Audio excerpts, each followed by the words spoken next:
Hello, and welcome to the All Monitor Brief. It's April 29th. I'm Kristen Tolman. Today's main segment is a conversation with Sebastian Catelier on the Gulf's relationship with water amid the climate crisis. But first, let's get you caught up on the headlines.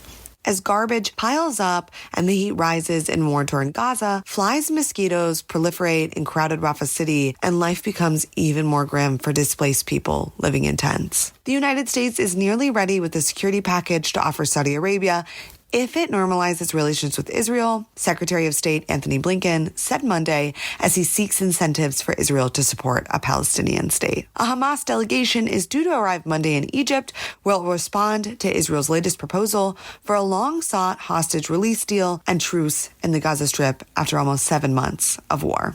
Israel is prepping for the International Criminal Court in The Hague to issue arrest warrants for Prime Minister Benjamin Netanyahu and senior members of his cabinet over alleged war crimes in Gaza. The White House insisted Sunday that pro-Palestinian protests that have rocked U.S. universities in recent weeks must remain peaceful after police arrested around 275 people on 4 separate campuses over the weekend. France's top diplomat on Sunday urged de-escalation between Israel and the Hezbollah movement during his second visit to Lebanon since cross-border tensions flared alongside the Gaza war. And Saudi Arabia on Sunday said the international community had failed Gaza and reiterated its call for a Palestinian state at a global economic summit attended by a host of mediators. Now, on to the main story. Hi, Sebastian. Welcome to the Al Monitor Brief. Hi, Kristen. Thanks for having me. So, Sebastian, in the past week, or is it 2 weeks now, there were these floods that halted flights, slowed down shopping malls in the Gulf. Talk to us about the floods and the role that the climate crisis has played in all of this. Yes, sure. So indeed, earlier this month, the Gulf, and in particular the UAE, was hit by its worst rainfall on record. So in Dubai got more than 142 millimeters of rain in 24 hours. So just to give you an idea, it's the equivalent worth of rainfall in just one day. And while that is significantly more than what Dubai infrastructure can take, because Dubai is a desert city that was built primarily to cope with extreme heat, but not to cope with extreme rainfall. So the result of that was that we saw floods across the city, on roads, in malls, in houses, and also at Dubai International Airport, which is the busiest international airport in the world. And we saw this footage of this kerosene-powered aircraft battling across floods, and that was quite unprecedented. And so in the days that follow, Dubai Airport had to cancel more than 2,000 flights. So all of that lead, of course, to the question of how much of that is the result of climate change. So it is very tough to attribute with certainty a very specific extreme weather event to climate change. But in this particular instance, what scientists found is that climate change has most likely made this rainfall 10 to 40% more intense than it would have been without climate change. And what we also know is that this particular weather event is part of a longer term trend. It's not just one event. Because scientists in the UAE found prior to this event that across the Arabian Peninsula by the end of the 21st century, and compared to 1985 and 2014 period of time, extreme rainfall up to 25% more intense. And not just that, but also that rainfall in general, the volume of rainfall could increase by up to 40%.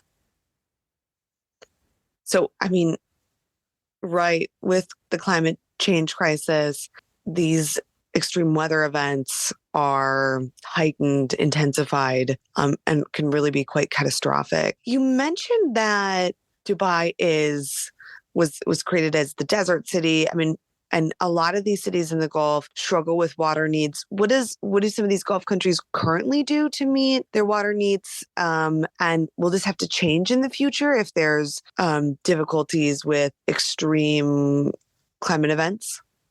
That's a very good question because the Arabian Peninsula has what I call a sort of love-hate relationship with water. So, because on the surface, water is pretty much everywhere. You have pools, you have golf courses, you have fountains, you have people washing their cars regularly with water. So it doesn't feel like water is lacking, and the region also has one of the world's highest water consumption per capita. Just to give you an example, in the UAE, it's 550 liters of water per day and per person. In Saudi Arabia, it's 250 liters per day. So to address their water need, Gulf countries have relied extensively on pumping groundwater. So what they do is they pump water from subsurface layers that are called aquifers. The problem is that the United Nations say that they are pumping this water at unsustainable rate. They pump water 4 times faster than nature can replenish it.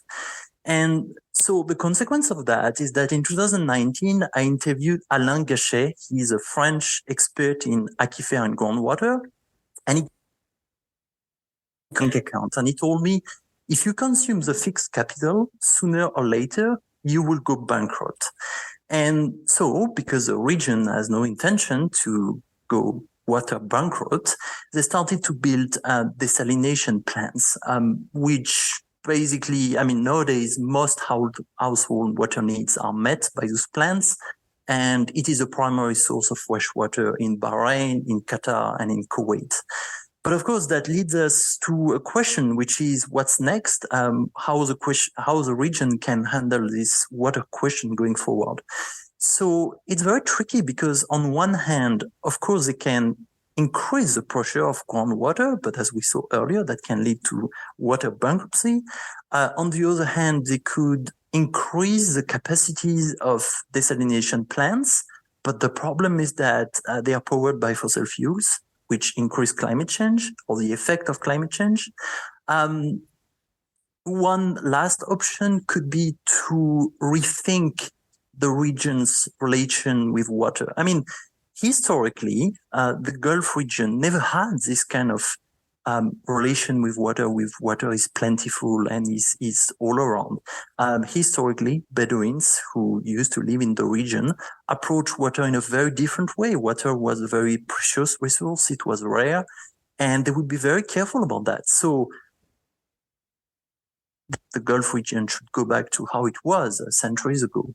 But it's to say that there are learnings that the region can get from how water was handled in the past and how things could be done now and going forward. Yeah, and it's that fine tuning. Now that water consumption is at its levels now, it's quite hard to turn back the clock and then change behaviors. Sebastian, I guess any extreme weather event, at best is a nuisance, but at worst can be quite deadly. Talk about, is the mood in the Gulf that these water issues and risks of flood are properly being attended to by governments, or is this a sticking point for many in the region?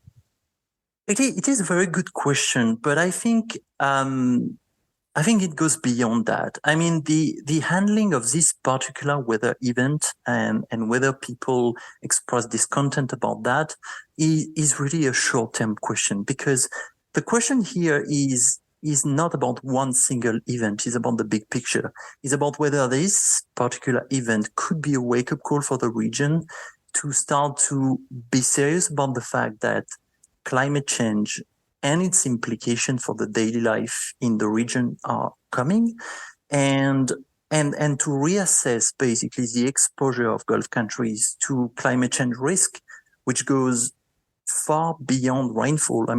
What happened this month is terrible, but there is more to come as well. So, because the United Nations body assessing climate change estimate that temperature in the Arabian Peninsula by the end of the 21st century could rise by 2.5 degrees up to 6.3 degrees in the business as usual scenario compared to pre-industrial levels. So it is significant, and not just that, but there is also the question of sea level rise, for example, that has major implications for Bahrain. climate change is something that the region will have to live with going forward. And the implications are broad. Of course, there is a question of, for example, the productivity of workers. Can workers, especially outdoor, still work in the summer month going forward if temperature increase that much? What does it mean for GDP, for productivity, for economic growth, and so on? There is also the question of urban planning. Are Gulf cities, as they are built and designed, actually compatible for the climate of the 21st century? It's a very good question, and it would cost dozens or hundreds of billions of dollars to retrofit those cities.